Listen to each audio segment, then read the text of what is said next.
माशाअल्लाह ये सफ़र है पंजाब के लिए और हम जालंधर से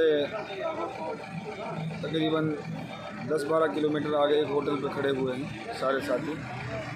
और ये काफ़ी सारे साथी हैं, इमाम हैं, अइम्मा हज़रात और कुछ साथी वैसे हैं। इसी तरीके से भाई उस्मान और भाई शेर मोहम्मद साहब, मालिक इस सफ़र को कबूल फरमाए और इन हजरात की मेहनत और काविशों को भी कबूल फरमाए अल्लाह। बहरहाल आगे तक की काविशें और कोशिशें हैं।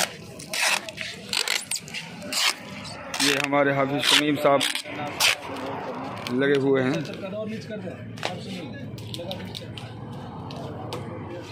ये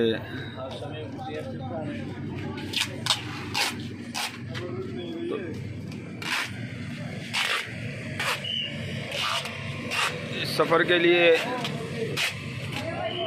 बड़ी दुआएं हुई हैं।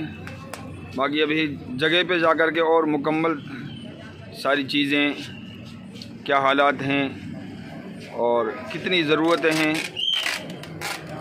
हम पहुंच रहे हैं। आगे कल इंशाअल्लाह इस चीज़ के बारे में भी मुकम्मल तौर पर ख़बर और सारी चीज़ें हम आपको डालेंगे इंशाअल्लाह। अल्लाह पूरे इलाक़ा मेवात को सलामत रखे, खुश रखे, आबाद रखे। अस्सलामु अलैकुम व रहमतुल्लाहि व बरकातुहू।